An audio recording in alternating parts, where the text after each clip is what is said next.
actually get a little. Survivor Specialist Phil and Alexa are back with our David versus Goliath episode 8 recap. We just had probably the best tribal council we've had in a couple seasons now. Definitely the best one of this season so far. John Mondo goes home because they were just smarter than him. That's really all it came down to. Davey, Carl, and Nick really came up with a good plan here. Probably told Christian, because considering Christian ended up voting for John, looks like just Davey and Christian voted for John. I'm not sure if there was a third vote there. Lex and I are trying to figure out, did Angelina get 3 votes or did John get 3 votes? We can't figure it out. So whoever saw that, somebody comment that. But John Mondo goes home, even though Angelina and Christian got got most of the votes and were the targets primarily. Christian ended up, I believe, with 7 votes. And he's still in the game because Davey decided to keep him around. That's really what it comes down to. They decided to keep him around. And I like this. We normally don't see people make these big moves right now. But Davey made it tonight. And even though it wasn't necessarily for the benefit of him, it can definitely swing the numbers. And now you only need to swing one person in your favor. Yeah. That was a roller coaster of emotions because when Davey played that, all I thought was he's done such a good job of telling nobody about this idol. And there were a lot of conversations between Davey, Carl, and Nick about all these new advantages they have. And Davey still alluded to the fact that nobody knew he had an idol. And even he was like, there's still 12 people left. Do I want to blow myself up here? But I think he did a great job. I think he went up there and he said, I'm sorry I had to hide this from you guys, but I hope it was worth it. And it worked out really well. And he and Davey and Christian, we never really saw much of a connection there. Davey and Carl always seemed like they were on the outside because of this whole Strike Force thing, which lasted a hot 18 hours. And now, Angelina had to beg Dan for his idol. I'm sure they had a lot of fun editing that, making Dan just stare blankly at her and have her go through Jacket Gate all over again. My mom called me I called my mom right after the episode, and she made a good point. She's like, Angelina has no shame. She'll ask for it. And you know what? She's still here. So she's still kicking.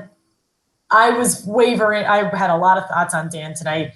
I didn't think he was going to play that for her. But in the end, they stuck to their guns. And this is going to be a really crazy rebound off of this. Because now these David versus Goliath lines are very drawn in the sand. I think John was one of the few who kind of wavered and really liked Christian. And he even said it's going to be a brochacho blindside, which he said in his last words, well, screw me. I'm the one who said it. Now I'm gone. He was really upset about getting rid of Christian. And Christian ultimately is one of the reasons he goes home. And there's a lot to dissect here. Dan can't stand Angelina, and Dan ends up saving her only to lose probably his closest ally. So a lot going on here, Phil. Yeah, he definitely lost his closest ally, and I'm looking over in the chat, and it was John who got 3 votes. Nick, Davey, and Christian all voted John. So Dan didn't need to play the idol. So it actually is a wasted idol after all of that because he gives it to Angelina, who only gets 2 votes. So if he doesn't give that to Angelina, John still goes home.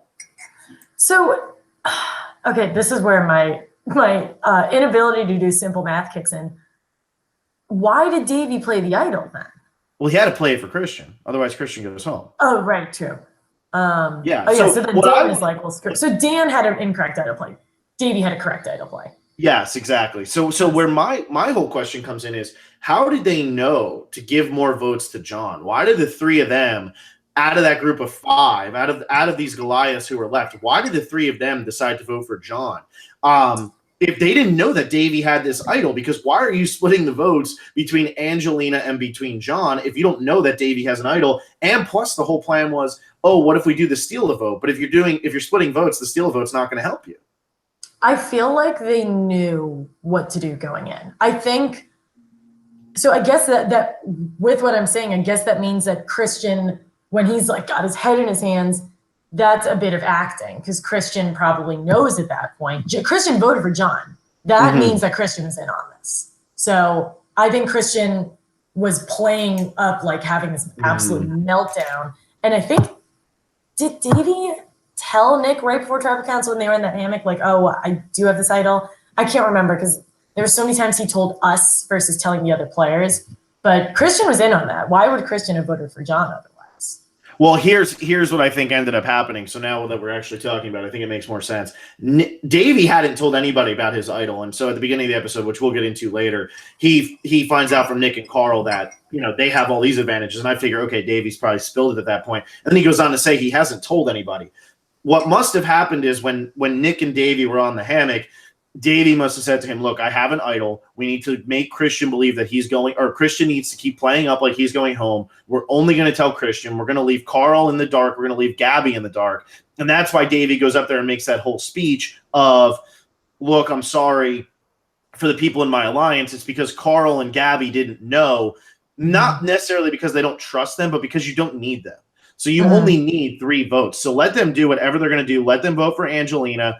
And plus, the less people who know, now you only need 3 people to act. You only need Christian to act, you only need Davey to act, and you only need Nick to act. And everybody was going to believe Christian because Christian didn't have an idol and because Christian seemed very, very shocked. So that one was fine. I don't think anybody expected it from Davey. And then Nick, I feel like, was just hamming it up. And right now, as I'm watching this, I feel like Nick's going to win. Nick is he's got his hands in every single pot. He's all over the place. Nick is not coming out of nowhere, but I think we were talking about this when we did our predictions with Johnny Fairplay. He is just climbing. He started off so low, and Nick had a huge episode tonight. And to your point, I think it was Christian was sitting alone, and Nick comes up to him, and Nick was being pretty sketchy to him. He was like, they're lying to you. He didn't flat out tell him the votes are coming your way. He just said they're lying to you. It was enough to get Christian wigged out. And there were obviously conversations that we didn't see. But he did a really good job of managing that situation, of making sure that Christian didn't have a meltdown, working with Davey. He didn't force Davey to play that idol. He kind of said, like, what do you think about us using this vote steal? And for whatever reason, Davey ended up going with using an idol instead of vote steal, and that ended up being the right choice. Well, because if you go with the vote steal, all you do is tie at 6-6, and then what ends up happening is on a revote, you lose 6-5 or you lose 5-4 because you don't have Christian voting. I don't know what that was. There's a dog. There's a monster in your There's apartment. a small dog. So you lose Christian's vote because he's one of the people in the tie, so he's not allowed to vote. And then you lose Angelina's vote because she's in the tie, so she can't vote. But the thing is, you don't get an extra vote in the revote, so you lose at 5-4 because there's still more Goliaths than David's. Now, though, what you have is you have somebody who can – now you can use this steal a vote because it's not just an extra vote, it's a steal a vote. So you steal it from one of the Goliaths, and now you actually do have the 6-5 advantage. The Davids actually have the advantage right now. And what's even a little bit crazier than that is Carl doesn't play his idol nullifier tonight because Carl must have been in on this plan too. I think everybody was in on this plan except Gabby, and Davy's speech was mainly at Gabby. I'm going to be honest, because Carl could have easily played his idol nullifier if he thought that every other vote was for Angelina. Which he clearly didn't think because he didn't even think about playing the idol nullifier. Whose idol would he have nullified? He wouldn't have known that Dan had. But he wouldn't have known that Dan was going to do that. But Dan Angelina did it. had to get Dan. Yeah, but he has to play it first. No, you put it in the voting urn. Oh, you do? Yes. That's what makes this idol nullifier so difficult. When Carl votes, he writes down his vote, and then he also writes in the nullifier, and it's in the urn. Gotcha. Okay. See, I didn't know that, and that's the hard. It's a very odd. You have to have like a lot of foresight to play that correctly. Not that Carl doesn't, but when that happens, I feel like it's going to be played incorrectly. Okay. Yeah, that makes more sense because I thought that you could just play it after the idols are read. I didn't know that you had to play the idol nullifier or after the votes are read, after the idols are announced, whatever the hell. After the idols are announced, I thought that you could play the idol nullifier. So. Yeah, that's crazy. So that means that Carl would have to play it beforehand because I was going to say Carl could just nullify Dan's idol, which means he would have been on the plan. But I guess since, he couldn't play it, maybe he wasn't in on the plan. But that was just my assumption there.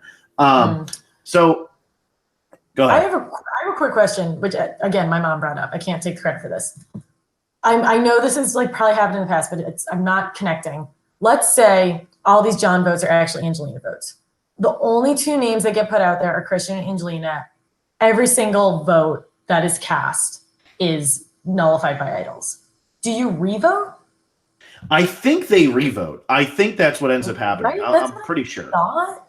Yeah, I think that's what ends up happening. And then I guess Christian goes home. I don't know. Well, Christian can't go home because he had an idol played for right. him, and Angelina can't go home because she had an idol played for her. So it's whoever the next person the Goliaths wanted out, which is why this move is so risky, because you know Dan has an idol. So because you know Dan has an idol, you can't just sit there and say, okay, we're going to just put all the votes on one person. So that's probably where the split comes in, is you'd rather John go home than Angelina go home. You know that two of your people are voting for Angelina.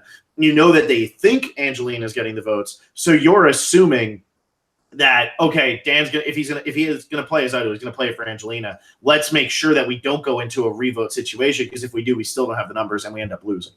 Okay, that's a good call. Some people are saying that's what in Cambodia, that one that Jeff had to draw on a chalkboard. I don't even remember how that went.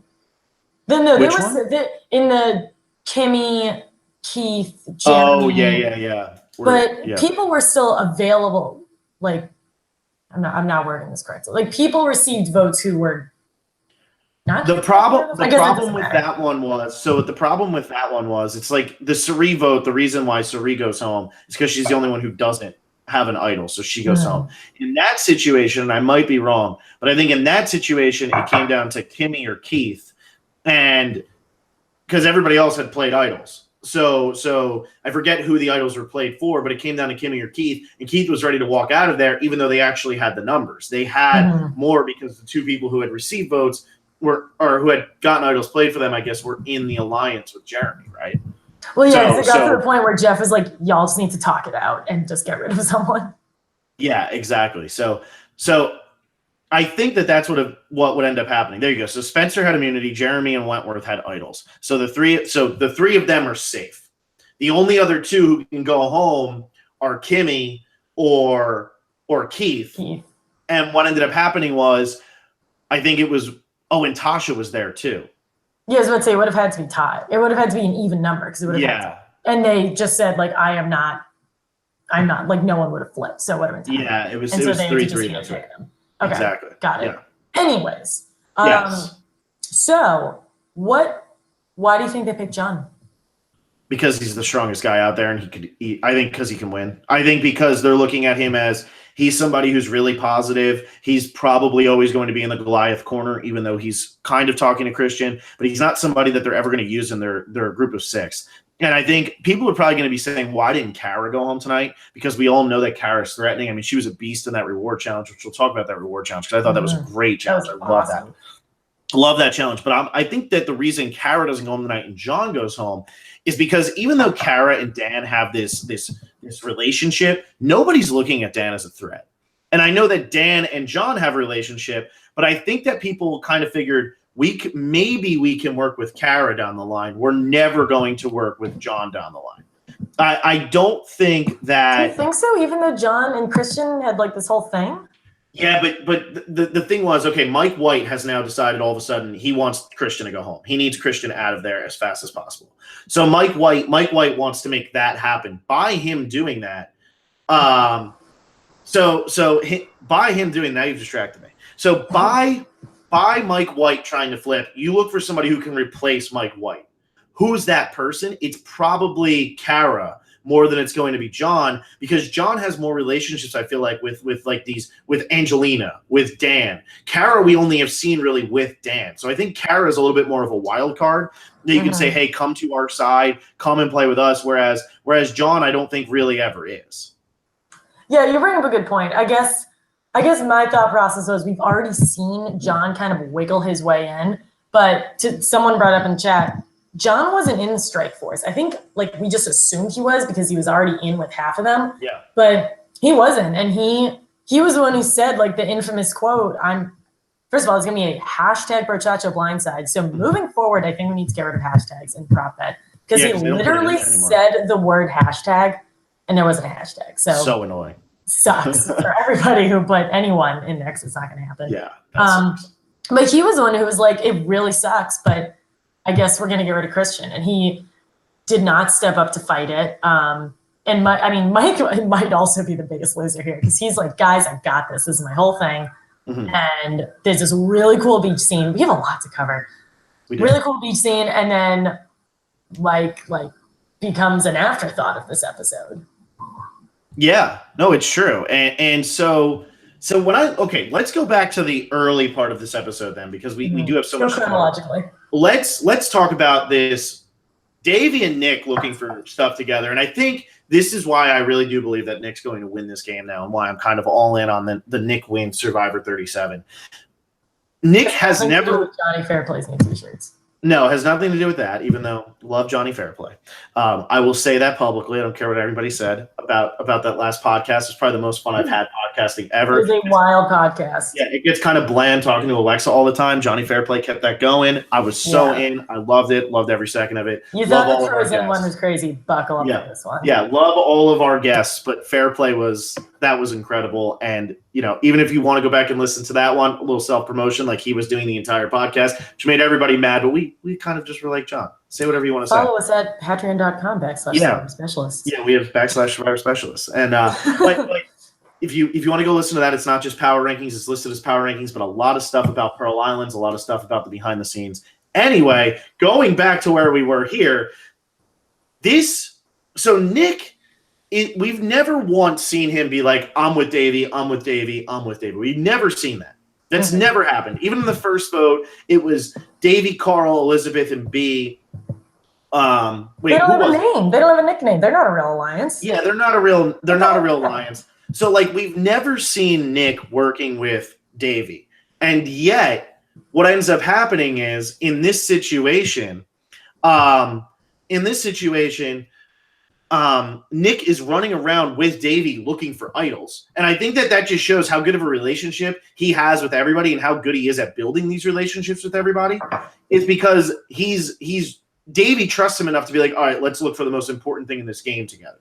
And for anybody who would ask, what would the producers do if an advantage wasn't found? Well, they'll just drop it with a blue ribbon around it. They'll just chuck it onto a rock. Yeah. And look, I don't have a problem with it. I think it's great. You need to get that into play. But I think it's funny that it's literally the exact same thing. I didn't like that. They could have put that in a tree. They could have climbed for it. You got to give me a little more than that. Well, here's what I think. It's an 80s painting with one tree on it, which looks dangerously similar to the one massive tree on that beach. Here's what I think, and here's what my biggest problem is. What I think they should have done is throw out the pizza reward, and the reward should have been that. But the way that it should have been handled is Jeff should have said, he shouldn't show anybody it, but he should say, there's a secret advantage in this tube. It's something that was at your merge feast that every single one of you missed. I think that, because it kind of rubs the survivors. 6 people get it. No, but I'm saying they should have made it an individual challenge. They shouldn't have made it 6 people. They should have made it individual. And because it kind of rubs the survivor's face in it, because right now Nick has no idea that he missed that at the merge. He said, "Oh, it's the same picture as from the merge." No, it's the exact same piece of paper as from the merge. They recycled that. And you all missed it. Every single one of them missed it. And I would have loved if Jeff would have said, "Look, the reward was going to be pizza tonight. But considering every single one of you missed an advantage at the merge feast, that is now the reward for this." And we've seen advantages be given out as rewards. So why not do it that way? That to me is more interesting, because now people are playing for something, and it kind of says look, this advantage might be a curse now, but you all had a chance to get it in secret and you ended up not doing it. That's your problem, because we gave you all the opportunity and nobody pulled it off. So now everybody's going to know you have this advantage, but it's something that's yours. And I think that would have just been so much better than just hey, that doesn't look like a leaf. So I like the idea of Jeff rubbing it in their face. Can you refresh my memory on a time when they did just straight up give an advantage as a reward? I mean, every time that they do the I guess then when Malcolm won. Keith Nail did it. Yeah, they all do that. Mike Holloway. Yeah. Mike Holloway. Wendell last year was that was straight up you're going to go to Ghost Island and get something. Oh, yeah. That was a definite, this is going to work out favorably for you. Go to Ghost Island and you're going to get something. Yeah, I guess I just don't like that that's what the reward is. Because then it goes into this whole thing of if I'm going to take this stance of I want less advantages, I can't support that. Well, the only reason I say that it works here is because you only do it this one time because everybody missed it. And that becomes all of a sudden that's what you set the tone as for Survivor, because clearly Survivor, the producers were not going to be okay with this reward never being found. Like they were not going to, like maybe the reward doesn't get found, but they're never going to be okay with this piece of paper never being found. So the fact that they had to drop that in the woods so that somebody would pick it up and use it, I think says everything you need to know. Like the Survivor producers really, really, really need this there. They need this. They want it there so badly. And so I think that it's much more interesting is if they realize like every one of you had an opportunity to pick this up and every single one of you blew it.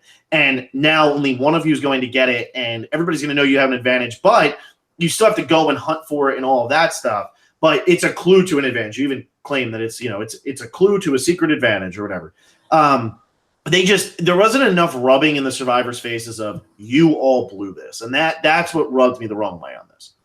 Yeah, I get that. I guess I just know that these players are smart, and I know that like just give me more. Like remember in like Micronesia when like I think it was like Amy and Ozzy and what's her name, Kathy? Like they all like everyone was hunting for this thing, and there were 4 different places they had to go, and they did that like 10 freaking years ago. You're telling me they can't do that now? I'd rather Survivor just make it that way instead of. Like, make them fight for it because I know that they can find it. I know these players are smart. They know that they're smart. So make them work for it more. And I like them rubbing it in their faces, but at the same time, they don't need to because I think to a point that you made last season, they're going to make sure that's found. Yeah. No matter what. So I guess that's my thing. I just hate easy to find idols. It's just not a fun. Well, this wasn't an idol, which is what was better about it. Yeah, or you know what I mean. The main thing that made that enjoyable for me was Davey's interpretive. Yeah. Well, and so that was the other thing too. I think where this was hidden, I think that this is something that wasn't really shown all season is I think that was hidden by a location that a lot of these survivors go to. And that's what makes it difficult. I mean, the Goliaths were hanging out there. And so Davey's doing his dance, which was the best distraction maybe of all time. While Carl and Nick are just like jumping over the rocks over there and digging away. And those Goliaths really didn't even question. I mean, they never even knew that it happened. And so I think that is really, really interesting. And so maybe that's what makes it a little bit more difficult. And I do like that this wasn't just an idol because it would have been too easy to find as an idol because they were like, look, we got to look for a palm tree. Obviously, you're going to be looking for that palm tree. So I thought that this was good. And then in the excitement of the moment, Carl tells Nick, hey, now we have 2 advantages because I have an idol nullifier. And this was the first person Carl told, I'm pretty sure. Because then Carl comes back and we see Carl and Nick both tell Davey, not only do we have that, we have the idol nullifier. But Davey still doesn't tell him he has the idol at that point. So Davey then holds all of the power and really should have been more scared of Carl because Carl has the idol nullifier, which is never good if you have an idol.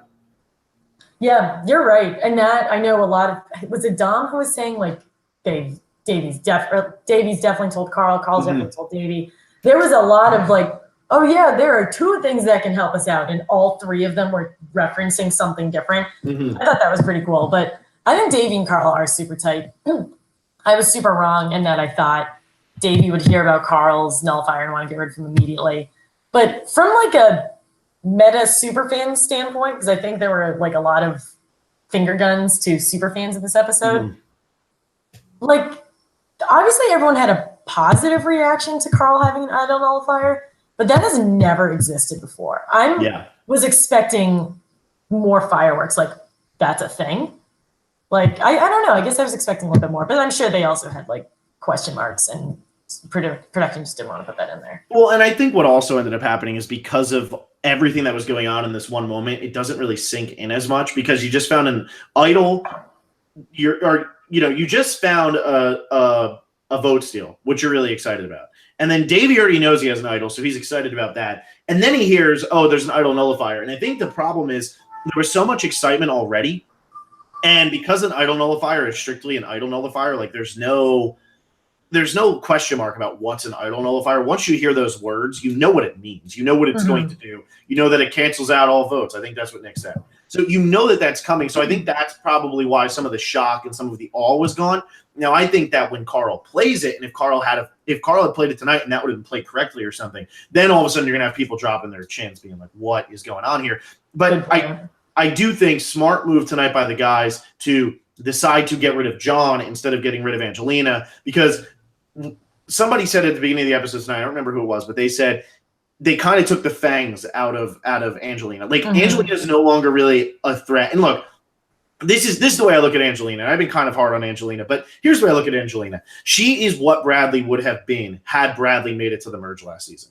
And I loved Bradley, and I really do think that Angelina is a really good, fun villain. I really enjoy watching it. I like you and your mom. I was listening to you guys talk before this, and I love that your mom was maybe it was you, but you were like, she doesn't care. She'll dig like she doesn't care. She's shameless. Shameless. That's the word. Shameless. And I think that that's great because you know what? Is Angelina somebody that if she won this season, I would sit there and go, yay, Angelina won? Absolutely not. Am I going to cheer when she gets voted out? Absolutely. But I love that type of character. And I love that there's somebody like her who is almost, I said to you, she's got so much pride. She's so smart and she has so much pride. And like it bothered her when this whole Christian thing came up tonight. And she was right. It was her idea for the Christian thing. But in a game like Survivor, you need to have the least big ego out of all the big egos in order to win the game. Look at Wendell. He said the whole game, all he wanted to do was be humble, be humble, be humble. And that's why he knocks off Dom at the end of that game. And so that's why I think like I love watching what Angelina's doing. I really do believe that this is exactly how Bradley would have ended up playing. Somebody who would have wanted to be making the moves, who would have been seeing the end line, who would have seen maybe he doesn't have the chance to make. Because I do think Angelina also realizes like her chances are mediocre at best. Yeah, I don't think Angelina goes home for a while at this point. Well, now after tonight, I mean, there's no reason to get rid of her, and I think getting rid of John is the absolute right move because John can win the game and he can be dangerous later on. And I just don't think that's the situation here. Yeah, you bring up a good point with like Angelina and Angelina having a lot of pride. Her name can be a mouthful sometimes. It's much because like she is so freaking smart. And I said this to you, and you just said it now. Her point about Christian is right. This entire episode, she was right. She was like, they caught me red-handed. I wanted to get rid of Christian, but it's pretty much at the point, and she's not going to say this because either she doesn't realize it or this is just like a heartbreaking thing to say on TV. People aren't doing what she's saying because they don't like her.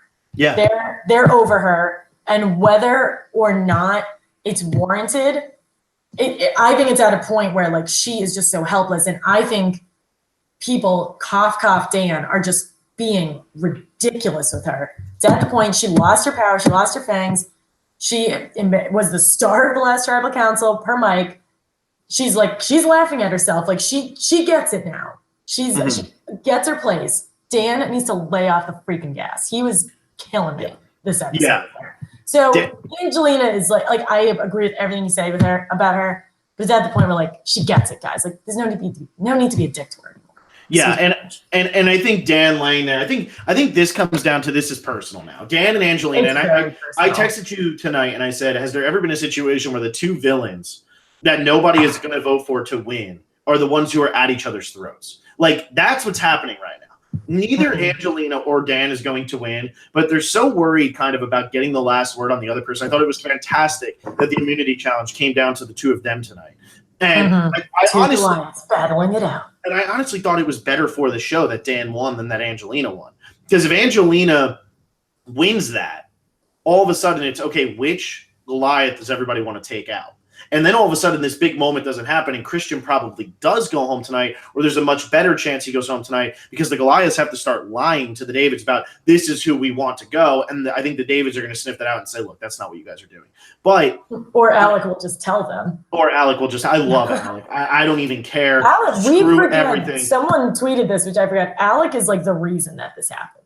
Yeah, Alec, I think I said this to you off the air. I'm going to say it now. And for any of these survivors, if we're even lucky enough to get any of them to come on after the season, I'm going to say, big week and a half. Yeah, as of episode 8 of Survivor David versus Goliath, Alec is my favorite player on the season. I'm saying that like outright. He's not the best player, and I don't agree with everything he's doing, but he is making for such great TV. Somehow his name has never come up. And everything he's doing does make sense. He's playing like the baby version of what Tony did, where he's just trying to cause havoc, but he doesn't have the means like that. And I think Alec's also a much more normal dude than Tony is. So I don't think he has like that. He's not that like big personality. But I love what Alec is doing. See, Angelina got caught doing jury management last week. Alec hasn't gotten caught yet. Alec has been managing every single person on that jury. Everyone likes Alec. Everyone thinks they're in alliance with Alec. And if Alec ends up cutting them off, I don't think anybody's going to be really hurt that it was Alec, because there's other people that they're closer with than Alec. So, like, I am loving what he's doing. I don't think he can win, not even because of the TMZ thing, just because of, the edit of this right now. But even his quick little cut at the beginning, him and Allison had their quick little ones. Angelina, you slime ball. Like, that was a really fun editing trick, too. That was the Dom and, the hell's his name? Dom and Chris. Yeah. And trashing Angelina. Yeah, and what I thought was so good about it is here's Alex saying, Angelina, you slime ball, which is what everybody watching the episode at that moment was thinking. That's what everybody, because it's the beginning of the episode. You just watched her get mad at Elizabeth for standing up for herself. And now she's trying to sneak her way in. And instantly, who tells you that the Goliaths aren't that dumb? It's Alec who tells you that. And I'm loving it. I'm absolutely loving it. And each episode, we talk about this all the time, how we don't want to bring up the TMZ thing, but each episode, and everyone who we spoke to last week, and a lot of like past survivors, and kind of the overall consensus is, it is just like so selfish what he did. Yeah. And it's just, there's not much of this season left. There's a month left. Like, yeah. How does this happen? I just don't know what the end game is here. And there are some crazy tinfoil hats and conspiracies. There's Alec winning. There's Kara winning. There's like Alec quitting. I have no idea what's going on, but call me crazy. I'm really liking him on TV. He's great. He doesn't like crust. I hate crust. I got crust when I was tasting that reward, which probably hasn't happened in like 15 seasons at least. Yeah, I would be pissed. When was the last time he gave them a taste? That happened in like Borneo. Yeah, no, he used to do it in a lot of the older seasons. I think honestly, the whole entire show changed after Heroes versus Villains, and that's probably when this changed too, because Heroes versus Villains was the real turning point, where after Samoa, you tried to keep finding Russells. You had a big cast in Heroes versus Villains, and then after that, you kept trying to find another Russell or somebody who was just going to be ridiculous. And that's when the editing of the show really started to change, and this feels so much older now. And, you lose John, who's a great character, but like, if you look at kind of the placement John went, and I'm just kind of putting this into like around like the 9th through 12th place people, it does feel like an old school kind of guy. Like, John was a really likable guy. And if you go back and look at Varner's first time out, that was him. That was Boston Rob, his first time out. And obviously Boston Rob was more of a villain, and I guess Varner was more of a villain too. But, that's the type of character that this is. Like, he wasn't a cartoon. Like, Johnny Mondo was a real guy, like, playing the game. And so, to watch him go out in this way, I mean, you could just see it on his face. Like, granted, he knows how to lose. He's been a professional wrestler his entire life, so he can lose with grace. Although Jeff Kent was also a professional baseball player his whole life, and he couldn't lose with grace. But with anything but. You could see, like, in his face, it was like, damn, they got me. Like, they really did get me. And I think that a lot of times nowadays, you see a lot of bitterness from people. You see a lot of anger, or you see like a lot of like almost fake happiness, like when Chris left and Zeke did the Boomer Sooner, and Chris was like, yeah, that's great. And then as soon as he started thinking about it, he's like, wait, it was Zeke's fault I went home. So I think that this was sincere though. Like, even when Christian was like, can I be your comptroller? John was like, yeah, man, you got it. Like, what? Like, it's so just cute. Like, John's just like a legit dude, and I love John. And yeah, it's a bummer to see him go, but once again, it probably is for the better of the season. But like Johnny Fairplay said on our last podcast, John goes, Alec's still there because of what Alec did. We now know, like, there are fewer people left who can win. Like, until Alec goes home, there will always be one less person in the game that can win. Like, so we're at the final 10 right now, even though there's 11. Yeah, exactly. Someone's not going to win. Everything he's doing is literally just to do it. You know what I mean? Like, he's just like, yeah, he's in the game and he's making these great moves, and it's really fun to watch him. But we're sitting here going, okay, there's 10 people left who can win, and we know that something's going to happen with Alec, or at least that's what we're thinking, and maybe these conspiracy theories. This point. Yeah. Okay, yeah, you inspired a lot of different paths from here. So go ahead. I love the way John exits, and I love the way Natalia exits. Like, I love an explosive one, and I love a damn you got me. And I like dream every night, if I'm ever voted as Survivor, do I have a loud crate TV moment, or do I just sit there and appreciate the fact that I was there? I don't know. I really liked that. That was my point. And I think we had kind of talked about this, or again, maybe I talked to my mom about this. John, like preseason, we have a professional wrestler. We've never had a professional wrestler on Starting Floor. He's the George Bushy of Tushy. And he's like quiet. He was not spearheading any alliance. He was not a leader of any alliance. He was kind of quiet for a brick of a human being, which is fascinating. Yeah. First point, you'd be like Alexis from Cagayan. That's how you would go out. How did she go out? I don't remember that. No, I would be Dawson and I would try to kiss Jeff. Let's be clear. Alexis just went out crying. So that would be you. I would 1,000% cry. I'm going to be a Gabby when I go on. Yeah, just had that shocked face and then just cried as Jeff snuffed her torch and was still crying as she walked down the thing. And they like even echoed it as she was going. Or Michaela and like punch the tree. Yeah, and then the other thing is this is the first male wrestler we've had, Alexa. We did have a female professional wrestler. We had Ashley. You're right. I stand corrected. Ashley, but she was barely in it. I mean, and Ashley was another one. She was a larger-than-life personality. Yeah, her and Crazy Dave were something else, but she was a really loud personality. John doesn't have that loud of a personality. And look, like he's kind of a goober. And John's one of those guys, like, if they came out with as Fair Play was saying on the last podcast, I love that. I'm just going to keep going back to Fair Play. So anybody who hated that podcast, sucks to be you, because I loved it, and I'm going to keep going back to it because Fair Play had a lot of really good points. Look past the dead grandma. He's pretty normal. But if what he was saying about possibly having a fan vote, possibly doing all this fun stuff, what he's saying about that is all true, Johnny Mondo is somebody who I wouldn't mind seeing on that ballot. Because he's not somebody who's going to come on the show and just eat up screen time. He's not just going to come on the show and he's not going to be a one-trick pony. Like, I feel like he can change his game. And I feel like people would allow him to change his game. He's not a Joe Anglem type challenge competitor. He's big, but he's not that great. He sucked tonight. And yeah, he's going to be good at holding things over his head. Of course he's going to be good at holding things over his head.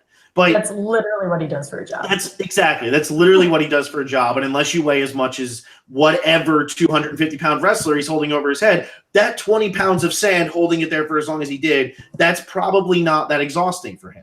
But I wouldn't mind seeing his name come up on that ballot again. Like, and I'd probably vote for him, depending on who he's with, of course. But that's somebody that I would like to see play again because he's not going to hog your airtime. He's in a perfect Survivor world. You need the big characters who also help the other characters become big characters, or like everybody gets their share. A Russell hogs all of the screen time so much so that you barely get anything from Colby, who was like one of the all-time favorites in Australia. Johnny Mondo is never going to do that. All Johnny Mondo is going to do is have his 1 or 2 per episode. Somebody else will get it, and I think Johnny Mondo is somebody who actually can win Survivor, especially in an all-returning season where everybody's a threat. So that's somebody who, if his name ever came up on a second chance ballot, which I don't think it would, that's somebody that I wouldn't mind watching play again. I would like to watch him play again. I don't know how much his game would change, but then again, maybe it could. We didn't really get to see much of his game, which is kind of crazy because he was always winning. Yeah, that's the other thing too. And I think he did have a game. I mean, it looked like John was making good alliances with people. Look, he goes home tonight because, there were 7 Goliaths left. Angelina's the number 1 target. But you say, okay, let's get it on somebody else. Can't go for Dan, right?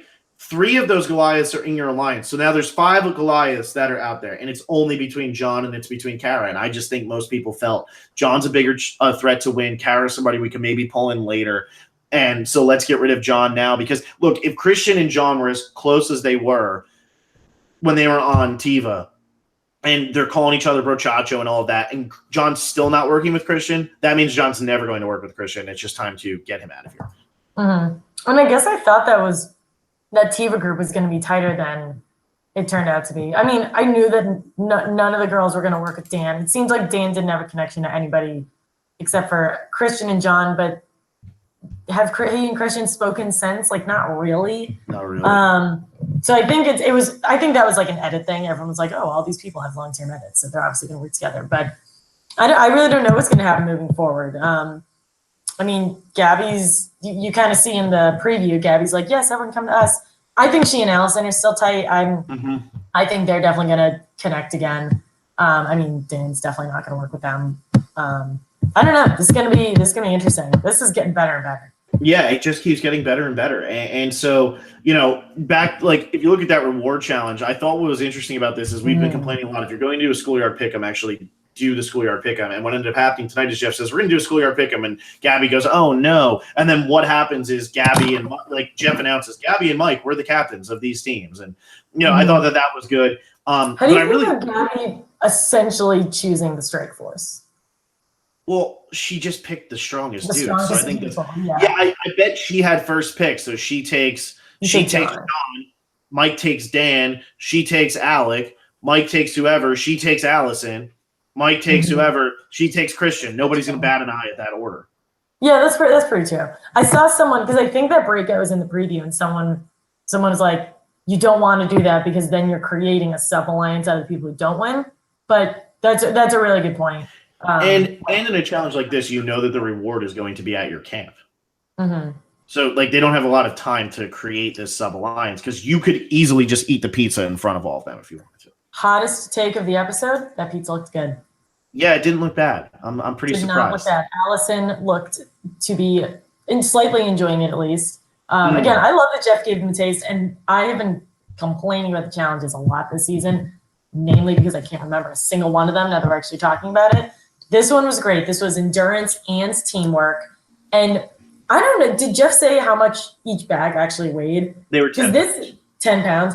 This is like that classic, I don't know if you ever did this as a kid, but you put a mug in your arm and outstretch it. You can't do that for more than I think it's 8 minutes. That's everyone's breaking point. That's when you extend, you can't carry 10 pounds or 30 pounds. Or you pull a Dan and you think you can, and then you end up losing trap pizza. Well, and what I thought that this is a simpler version of the run in the circle, catch the other team challenge, where you have to contribute the weight to everybody. And that's what I liked about this is there was a lot of movement in this challenge. It wasn't just stand there. Every 15 minutes, somebody's dropping out. Somebody has to get more weight, but you're passing it around all the time. I really like that. I thought this definitely gives an advantage to the taller people because you can bend your elbows. And look, you might not be able to hold it when it's stretched straight out, but when you have your hands like this, it's not that hard. But for anybody who's only listening, above your head, was that what it had to be above your head, but they were really high up. Well, I know John kept kind of he would stretch it out and then he'd bring it down, and then he'd stretch it out, and then he was almost like benching it.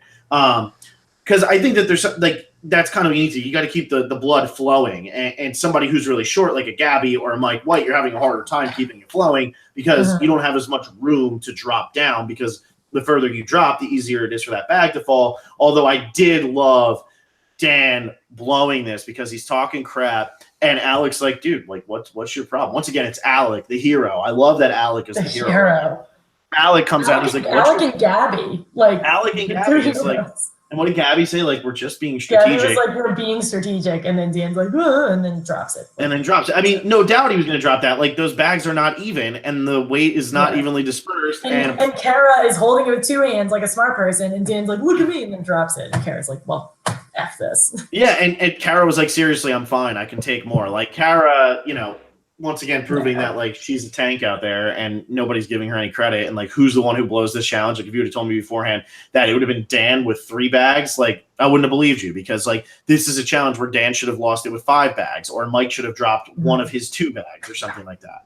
And actually, you kind of just you proved an earlier point that you made. You just said Kara's a tank and no one's giving her credit for it, but I think it's kind of working for her. Yeah, she's quiet. That's kind of the beauty of her. Everyone seems to be fine with her. I also thought Allison, you overhear Allison at one point say, John, let me take these away from you so you can rest. Because the plan was obviously to just dump it on John at the end. So to have the weaker people hold them to just prepare him, I thought that's a really good strategy too. Well, and yeah, if you look at the beginning, the way this challenge started off, John only had 1 in his hand. He only had 1. And so that he only had 1 arm up, and then he probably passed that one off, took the other one, and then you're giving it to your big guy, but that these other people are going to drop out. So rather than have him doing it for an hour, this is a challenge I hope we see a lot more of. I was a huge fan of this one. A lot of strategy, a lot of teamwork behind it. Yeah. And then, the immunity challenge we've seen before. I mean, people were dropping like crazy. Jeff made sure to say Brad Culpepper at least 3 times. Oh my God. I'm surprised Brad Culpepper didn't appear on the island, like looking around. Brad and Monica just come skipping out of that tree. Oh my God. So we saw that. And I don't know. I mean, Johnny Mondo had the episode title tonight.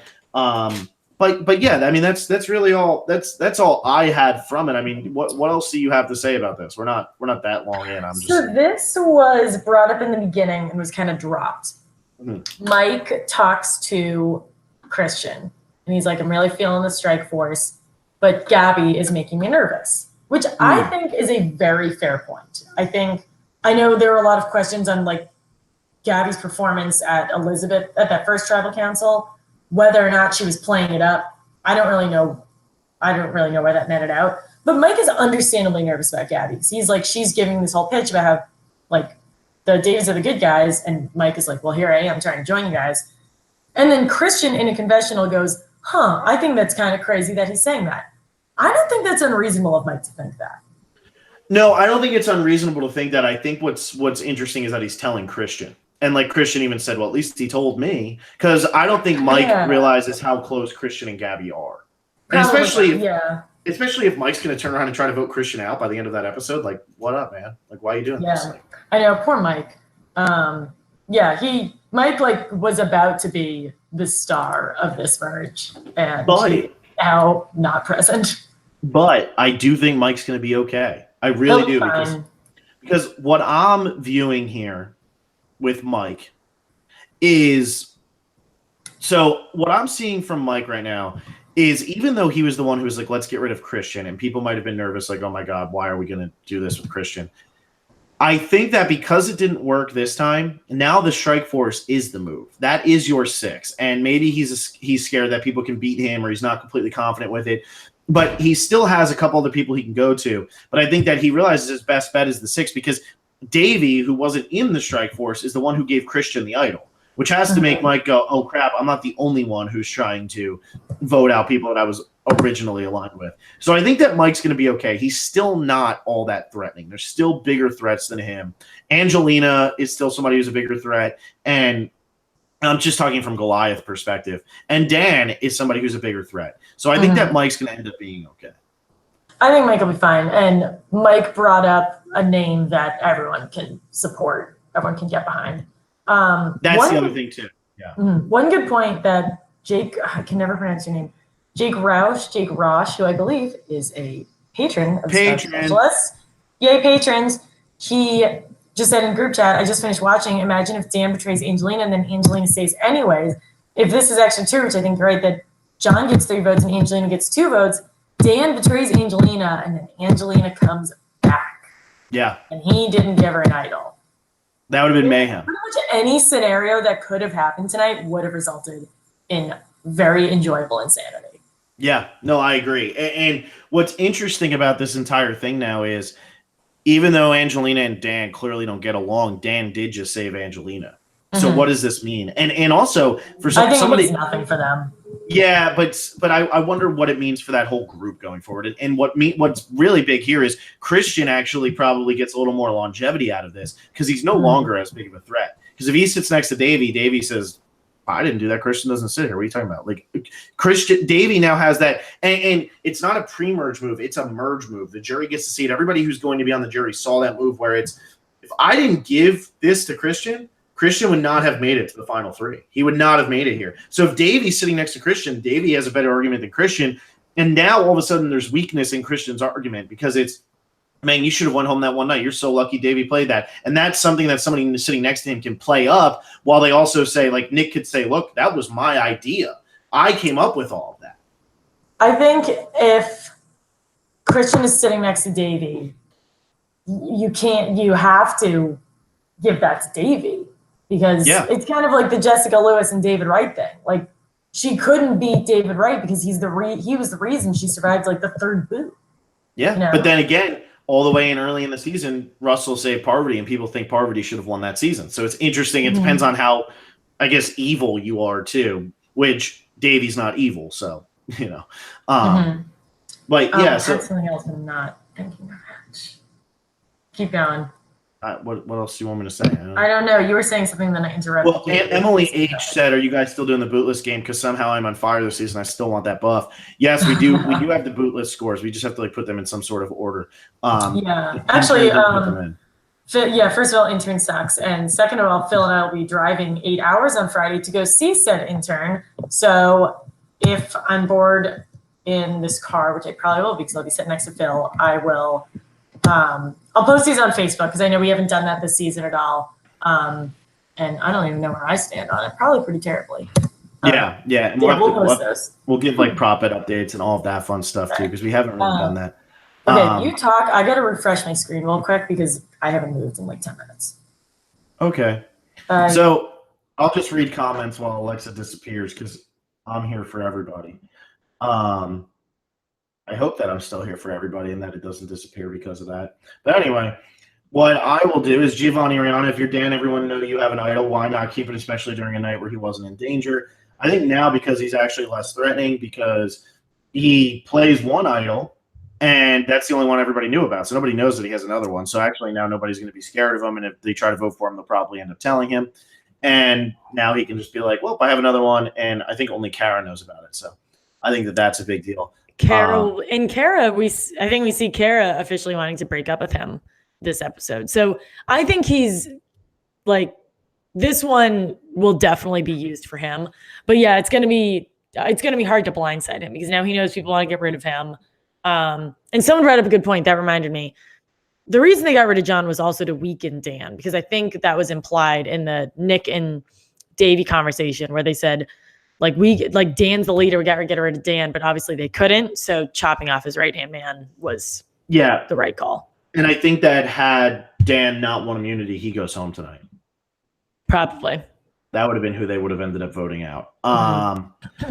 So then it's, let's see, Gamer Girl. Which idol do you think Dan played? The one everyone knew about or the one only him and Kara know about? He definitely played the one everybody knew about because, I mean, at least that's what I would hope. Otherwise, that's and also, has anyone actually seen his idol or they just know he has an idol? Well, Jeremy saw it. I think Mike saw it.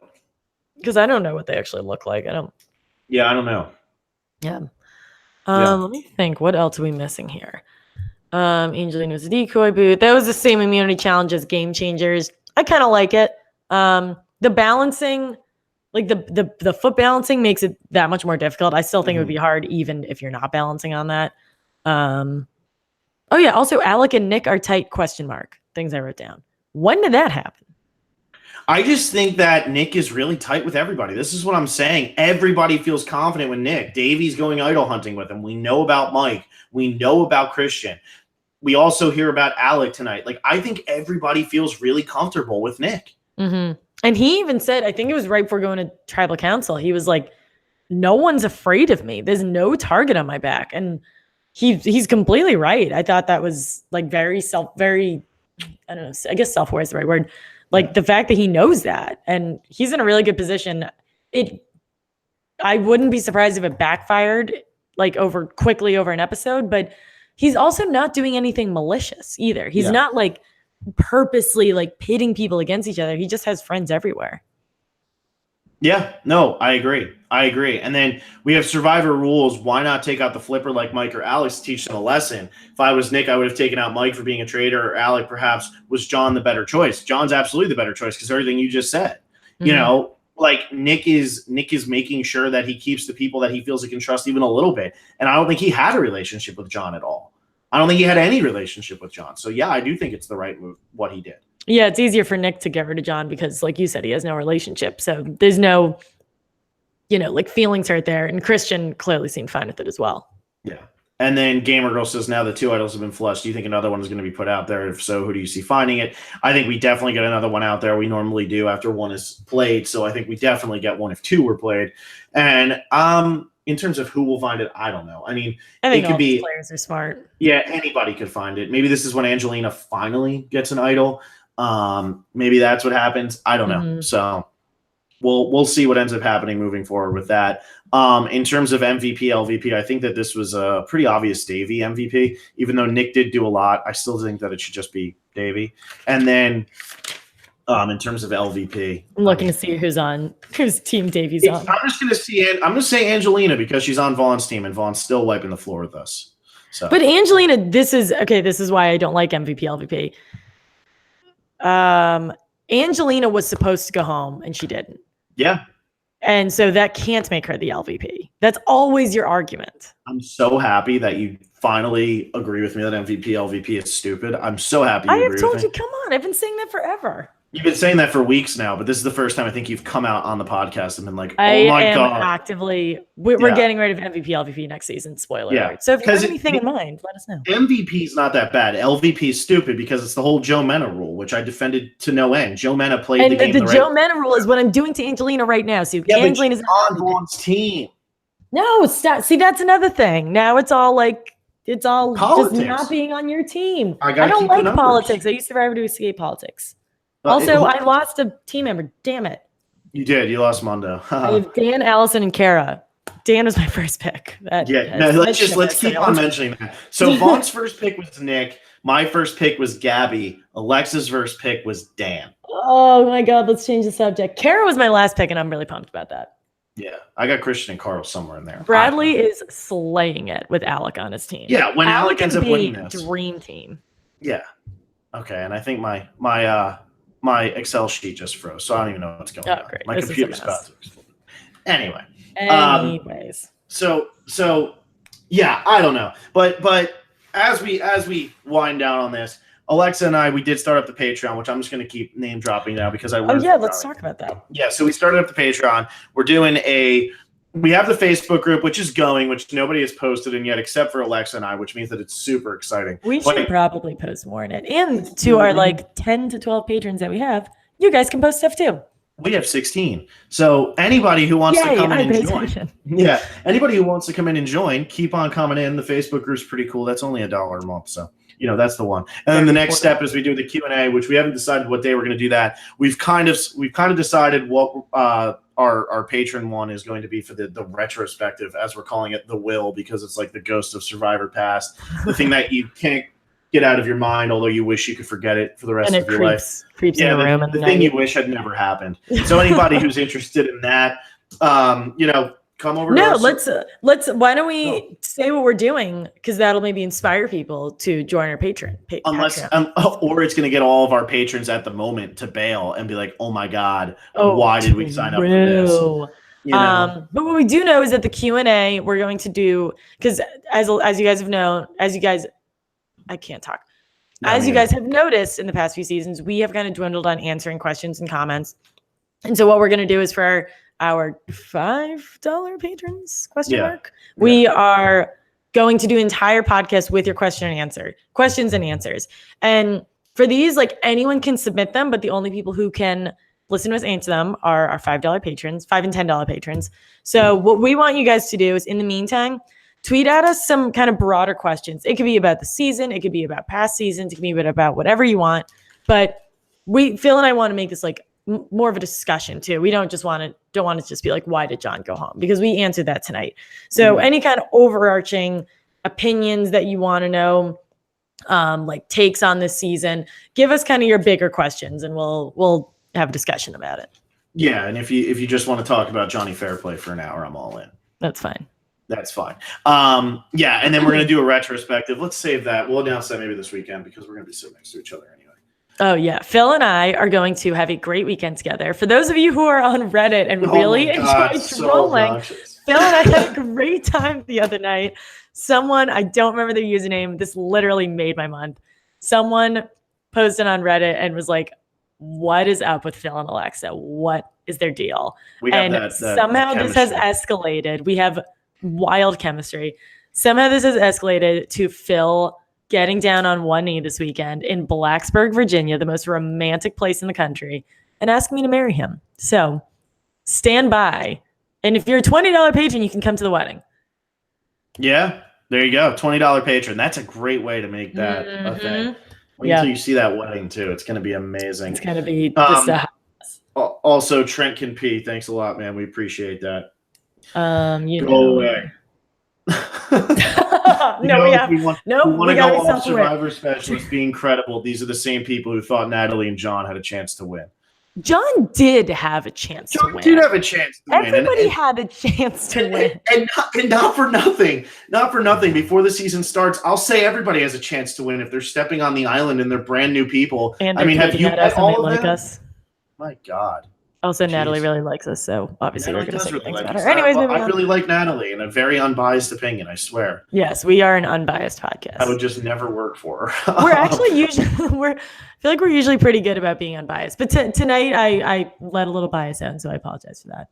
Yeah, you should be ashamed of yes, yourself. I am very ashamed. So anyways, Phil and I are going to be hanging out with Intern, but we're going to hang out with Intern this weekend, but we did text him and ask him where his tailgate was. We're going to Virginia Tech for the Miami Virginia Tech game. And he pretty much said he didn't want to hang out with us. So if anybody's going to be in Blacksburg at a tailgate this Saturday around noon, call us because we need a place to hang out. Yeah, and yeah, I couldn't believe there you go. Corwin yes, Green. Love Corwin you. Green. That's a patron right there. That's a patron $10 patron right there. That's a patron. Corwin Green, my guy. Yeah, that's the guy. Alternatively, I'd like to say that these Survivor specialists are more credible than the casual fan. Very high bar. Since obviously they have more insight than someone just picking the season up. That's right. We sure love it. We sure do. But we were hoping that Intern was going to be the priest or whoever, the overseer of our wedding, whatever that person's Justice called. Of the Peace? Is that what they're? That's what it's called anyway. Oh my God, Intern would marry us. How cute would that be? Or Johnny Fairplay, because he asked where our seats are, so he might be hanging out with us. Yeah. I just think what I think is like the funniest, and I'm going to remove Trent Campy because he's just an idiot. No censorship. Oh, I didn't censor him. I'm going to undelete it. Okay, undelete it. But all I was going to say is my favorite part of this. I'm going to put him in timeout. My favorite part of this is you and me are now rambling about our patron, and like it's a Wednesday night. I'm sure that this is like a very capable human being, and he's listening to us talk, and he hates us. It's so stupid. All right, anyway. Yeah, Phil and I definitely don't waste our time worrying about someone who we've never met and whether or not they like us. But I just wanted to point that out. I think it's funny. But anyway, Survivor, or what is it? Patreon.com/Survivor Specialist if you want to come. Trent can pee $10. You can listen to us 2 more extra podcasts a week or month, not week. Yes, month. Month. I have it pinned on the top of our Twitter.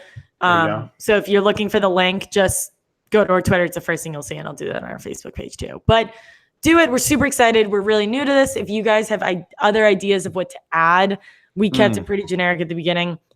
Obviously, if you want to attend our wedding, we need at least $75 out of you per month, because we're going to get married once a month.